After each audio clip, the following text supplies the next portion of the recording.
കപട പരിസ്ഥിതി സ്നേഹത്തിനും കപട മൃഗസ്നേഹത്തിനും വേണ്ടി മനുഷ്യജീവൻ വിട്ടുകൊടുക്കില്ലെന്ന് ഉറക്കെ പ്രഖ്യാപിച്ച് താമരശ്ശേരി രൂപതയുടെ നേതൃത്വത്തിൽ ശക്തമായ ജനരോഷം.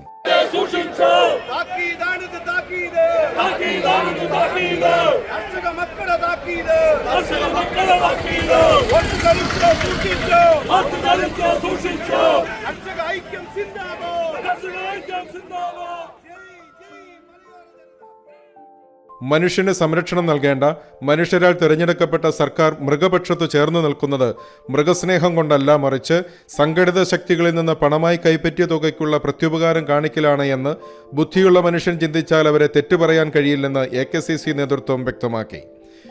മനുഷ്യന്റെ ജീവനും സ്വത്തിനും സംരക്ഷണം നൽകാൻ ബാധ്യതയുള്ള സർക്കാർ സംവിധാനങ്ങൾക്ക് അതിന് സാധിക്കാതെ വരുമ്പോൾ ജീവൻ മുറുകെ പിടിച്ച് പ്രാണരക്ഷാർത്ഥം ജീവിക്കുന്ന മണ്ണുപേക്ഷിച്ചു പോകേണ്ട പരിതസ്ഥിതിയിലായിരിക്കുന്നു മലയോര ജനങ്ങൾ.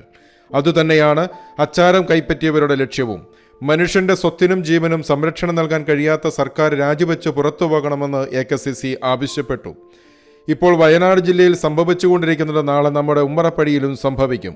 മനുഷ്യന്റെ വോട്ട് വാങ്ങി ജയിച്ച സർക്കാർ മനുഷ്യനോട് നീതി പുലർത്തുന്നില്ല. ഇത് വോട്ട് ചെയ്ത് അധികാരത്തിലെത്തിച്ച് ജനങ്ങളെ അവഗണിക്കുന്നതിനും വഞ്ചിക്കുന്നതിനും തുല്യമാണെന്നും AKCC വ്യക്തമാക്കി. കത്തോലിക്ക കോൺഗ്രസിന്റെയും വിവിധ സംഘടനകളുടെയും നേതൃത്വത്തിൽ അതത് അങ്ങാടികളിൽ വന്യജീവി ആക്രമണത്തെ ത്വരിതപ്പെടുത്തുന്ന സർക്കാർ സംവിധാനങ്ങൾക്കെതിരെ ശക്തമായ പ്രതിഷേധ ജ്വാല ഇനിയും ആളിപ്പടരുമെന്ന് സംഘടനയുടെ താമരശ്ശേരി രൂപത director father Sabin Simon Thoomullil Sunday ശാലോമിനോട് പറഞ്ഞു. കഴിഞ്ഞ 8 വർഷത്തിനുള്ളിൽ വന്യമൃഗ ആക്രമണങ്ങൾ മൂലം കേരളത്തിൽ മരണമടഞ്ഞിട്ടുള്ളത് 909 പേരാണ്. 1000-ഓളം ആളുകൾ മരണമടഞ്ഞിരിക്കുകയാണ്. ഈ മനുഷ്യന് കുടുംബാസൂത്രണം ഏർപ്പെടുത്തിയ ഒരു നാടാണ് ഈ കേരളം. എന്നിട്ട് എന്തുകൊണ്ട് ഇത്രമാത്രം ക്രമാതീതമായിട്ട് വന്യമൃഗങ്ങൾ പെരുകുന്ന ഈ കാലഘട്ടത്തിൽ ഈ വന്യമൃഗങ്ങളെ വേണ്ട രീതിയിൽ അതിനെ നിയന്ത്രിക്കാനുള്ള നടപടിക്രമങ്ങൾ ഇവിടുത്തെ ഗവൺമെന്റുകൾ ആസൂത്രണം ചെയ്യുന്നില്ല എന്നുള്ള ചോദ്യമാണ് ഇവിടെയുള്ള കർഷക സമൂഹത്തിന്, അതുപോലെ തന്നെ ഇവിടെയുള്ള മലയോര ജനതയ്ക്ക് ഒന്നാകെ ചോദിക്കാനുള്ളത്. ഈ വിശക്കുമ്പോൾ മനുഷ്യന് ആഹാരം നൽകുന്നവനാണ് കർഷകൻ. ആ കർഷകന്റെ ജീവനും സ്വത്തിനും അപകടമുണ്ടാക്കിയിട്ട് ഈ സമൂഹം ഈ കർഷകരെ ഒറ്റപ്പെടുത്തുന്നത് എത്രമാത്രം ഹീനമായിട്ടുള്ള ഒരു കാര്യമാണ് എന്നുള്ളത് ചോദിക്കാൻ ആണ് ഞങ്ങൾ ഈ പ്രതിഷേധം ഇവിടെ സംഘടിപ്പിക്കുന്നത്. മറ്റൊരു പ്രധാനപ്പെട്ട ഭീകരമായിട്ടുള്ളൊരു കണക്ക്, 2001-2002 കാലഘട്ടത്തിൽ 6850 പേര് വന്യജീവിയുടെ ആക്രമണത്തിൽ പെട്ടിട്ടുണ്ട്. അതിൽ 3349 പേരും ആക്രമിക്കപ്പെട്ടിരിക്കുന്നത് കൊലയാളി ആനയുടെ ആക്രമണം ഏറ്റിട്ടാണ്. അതിൽ തന്നെ 114 പേര് മരിച്ചതിൽ 35 പേര് മരിച്ചിരിക്കുന്നത് ആനയുടെ ആക്രമണം മൂലമാണ്. അത്തരത്തിൽ നോക്കുമ്പോൾ കേരളത്തിൽ ഈ ആന വലിയ രീതിയിൽ, കാട്ടാനകൾ വലിയ രീതിയിൽ കേരളത്തിന്റെ സ്വസ്ഥ ജീവിതത്തെ തകർക്കുന്ന ഒരു സ്ഥിതിവിശേഷം സംജാതമായിട്ടുണ്ട് എന്നുള്ളത് നമുക്ക് മനസ്സിലാക്കാം. അതുപോലെ തന്നെ ഇവിടെ പലരും പറയുന്ന ഒരു കാര്യം, കേരളത്തിൽ വനവിസ്തൃതി കുറഞ്ഞിരിക്കുന്നു, ഇവിടുത്തെ കർഷകർ എല്ലാവരും കൂടി ഈ വനത്തെ ഇല്ലാതാക്കിയിരിക്കുന്നു എന്നുള്ളതാണ്. യഥാർത്ഥത്തിൽ ആരാണ് കേരളത്തിലെ വനഭൂമിയെ നശിപ്പിച്ചത്? ഈ സ്വർണ്ണക്കൊന്ന നട്ട് വനം വകുപ്പ് സ്വസ്ഥമായിട്ട് മൃഗങ്ങൾക്ക് ജീവിക്കാൻ കഴിയുന്ന ഒരു ആവാസ വ്യവസ്ഥയെ നശിപ്പിച്ചത് ഇവിടെ ആരും കാണുന്നില്ല. യഥാർത്ഥത്തിൽ വനം വകുപ്പിലെ ഇതിന് മുന്നേറ്റം കുറിച്ചിട്ടുള്ള ആളുകൾക്കെതിരെയാണ് ശക്തമായിട്ടുള്ള നിയമ നടപടികൾ സ്വീകരിക്കേണ്ടത്. കത്തോലിക്ക കോൺഗ്രസ് ശക്തമായിട്ടുള്ള നിയമ നടപടികൾ ഇത്തരം വനക്കൊള്ളക്കാർക്കെതിരെ നടത്താനുള്ള ആഹ്വാനം നടത്താൻ ഞങ്ങൾ തീരുമാനിച്ചിരിക്കുകയാണ്. അതോടൊപ്പം തന്നെ ഈ വനം കുറയുന്നതിന്റെ മറ്റൊരു പ്രധാനപ്പെട്ട ഒരു വിഷയം ഇവിടെ ആരും ചർച്ച ചെയ്യുന്നില്ല. വനം കുറയാനുള്ള അടിസ്ഥാനപരമായിട്ടുള്ള മറ്റൊരു കാരണമുണ്ട്. സ്വാഭാവിക വനത്തെ ഇവിടുത്തെ ഗവൺമെന്റ് സംവിധാനങ്ങൾ ഇല്ലാതാക്കിക്കൊണ്ടിരിക്കുകയാണ്. ഈ സ്വാഭാവിക വനത്തെ ഇല്ലാതാക്കുന്നത് തേക്കും കൃഷികൾ നടത്തുന്നു, അതുപോലെ തന്നെ ഗ്രാൻഡ് അക്വേഷ്യ, അതുപോലെ കൊങ്ങിണി കാടുകൾ ഉണ്ടാക്കിയിരിക്കുന്നു. ഇതെല്ലാം ഇവിടെയുള്ള തൊഴിലുറപ്പുകാരെ കൊണ്ട് വെട്ടിമുറിപ്പിച്ചിട്ട് അവിടെ സ്വാഭാവിക വനങ്ങൾ വെച്ച് തുടങ്ങിയാൽ ഇവിടെയുള്ള ഈ വനമില്ല എന്നുള്ള ഈ കാരണത്തിന് പരിഹാരം ഉണ്ടാകും. ഇവിടെ മരിച്ചു വീഴുന്ന മനുഷ്യർക്ക് 5-10 ലക്ഷം രൂപ നക്കാപ്പിച്ച കൊടുത്ത് ഗവൺമെന്റിന് തടി ഉരാമെന്ന് ഗവൺമെന്റ് വിചാരിക്കരുത്. ഇവിടെ നിയമനിർമ്മാണ സഭ ഉണ്ടാക്കിയിട്ടുള്ളത് ഗവൺമെന്റുകൾ ജനത്തിന്റെ അടിസ്ഥാന ആവശ്യങ്ങൾ എന്താണെന്ന് മനസ്സിലാക്കി അതിനനുസരിച്ചുള്ള നിയമ നടപടികൾ സ്വീകരിക്കുന്നതിന് വേണ്ടിയിട്ടാണ്, നിയമങ്ങൾ നിർമ്മിക്കുന്നതിന് വേണ്ടിയിട്ടാണ്.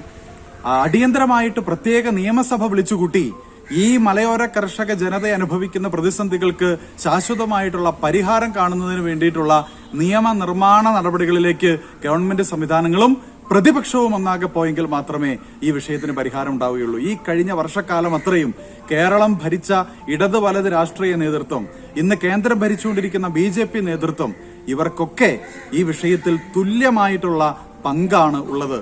കാർബൺ ഫണ്ട് ക്രമാതീതമായിട്ട് മേടിച്ച് കേരളത്തിന്റെ മലയോര പ്രദേശത്തെ മുഴുവൻ കാടാക്കി കൊടുക്കാമെന്ന് തിട്ടൂരം വാങ്ങിക്കൊണ്ട് ഈ പാവപ്പെട്ട സാധാരണക്കാരായിട്ടുള്ള ഈ മനുഷ്യരെ പറ്റിക്കാൻ നടത്തുന്ന ഈ നടപടി അത് ചതിയുടെ നടപടിയാണ് എന്ന് ഞങ്ങൾ തിരിച്ചറിയും. ഇനി രാഷ്ട്രീയക്കാരുടെ ഇരട്ടത്താപ്പ് നയങ്ങൾക്ക് ഇവിടെയുള്ള മലയോര ജനത വീണുപോകില്ല എന്ന് ഒരിക്കൽ കൂടി പ്രഖ്യാപിക്കാൻ ആഗ്രഹിക്കുകയാണ്.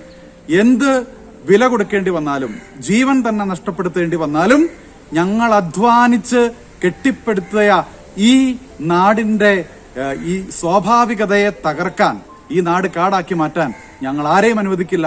അതിനെതിരെ ശക്തമായിട്ടുള്ള മുന്നേറ്റങ്ങൾ കത്തോലിക്ക കോൺഗ്രസിന്റെ നേതൃത്വത്തിൽ ഇവിടെ നടക്കും എന്നുള്ളത് ഉറപ്പാണ്. പെരുവണ്ണാമൂഴി ഫാത്തിമ മാതാ ദേവാലയത്തിൽ വിശുദ്ധ കുർബാനയ്ക്കു ശേഷം നടന്ന പ്രതിഷേധ റാലിക്ക് ഇടവക വികാരി ഫാദർ അബ്രാഹാം വള്ളോപ്പള്ളി, തോമസ് വടക്കേടത്ത്, ജോർജ് കുംബ്ലാനി എന്നിവർ നേതൃത്വം നൽകി. പടത്തുകടവ് പള്ളിയിൽ നടന്ന പ്രതിഷേധ റാലിക്ക് വികാരി ഫാദർ ഫ്രാൻസിസ് വെള്ളമാക്കൽ നേതൃത്വം നൽകി. ചെമ്പനോട് സെന്റ് ജോസഫ് ദേവാലയത്തിൽ പ്രതിഷേധ റാലിക്ക് ഫാദർ ജോസഫ് കുനാനിക്കലാണ് നേതൃത്വം നൽകിയത്. കൂരാച്ചുണ്ട് സെന്റ് തോമസ് ഫൊറോന ദേവാലയത്തിൽ നടന്ന പ്രതിഷേധ പരിപാടികൾക്ക് ഫാദർ വിൻസെന്റ് കണ്ടത്തിൽ നേതൃത്വം നൽകി.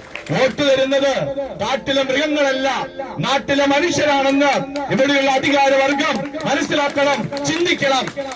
അതിനുവേണ്ടിയാണ് ഈ പ്രതിഷേധ റാലി നമ്മളിവിടെ സംഘടിപ്പിക്കുന്നത്.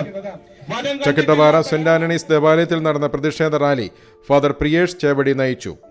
മരുതോങ്കര സെന്റ് മേരീസ് ഫൊറോന ദേവാലയത്തിൽ നാളെ വൈകുന്നേരം പ്രതിഷേധ സൂചകമായ പന്തം കൊളുത്തി പ്രകടനവും തുടർന്ന് പൊതുസമ്മേളനവും നടക്കുമെന്ന് ഫാദർ ജോർജ് കളത്തൂർ അറിയിച്ചു. മൃഗങ്ങളുടെ ക്രമാതീതമായ വംശവർദ്ധന തടയിടുന്ന നിയന്ത്രിത വേട്ടയാടലും കള്ളിങ്ങും നടത്തുക, വനം വകുപ്പിന്റെ കീഴിലുള്ള തേക്കിൻതോട്ടവും ഗ്രാൻഡീസ് അക്കേഷ്യ തോട്ടങ്ങളും കൊങ്ങിണിക്കാടുകളും ഉന്മൂലനം ചെയ്ത് തൊഴിലുറപ്പ് പദ്ധതിയിൽ ഉൾപ്പെടുത്തി സ്വാഭാവിക വനവും പ്ലാവടക്കമുള്ള ഫലവൃക്ഷങ്ങളും വനത്തിനുള്ളിൽ നട്ടുപിടിപ്പിക്കുക, വന്യമൃഗ ആക്രമണത്തിൽ കൊല്ലപ്പെടുന്നവരുടെ മക്കളുടെ വിദ്യാഭ്യാസം മുഴുവനും സർക്കാർ ഏറ്റെടുക്കുക, കത്തോലിക്ക കോൺഗ്രസ് സഭയുടെ നേതൃത്വത്തിൽ വന്യജീവി ആക്രമണത്തിന് തടയിടാൻ സർക്കാരിന് സമർപ്പിച്ച മറ്റു നിർദ്ദേശങ്ങൾ നടപ്പിലാക്കുക തുടങ്ങിയ കാര്യങ്ങളും AKCC ആവശ്യപ്പെട്ടിട്ടുണ്ട്.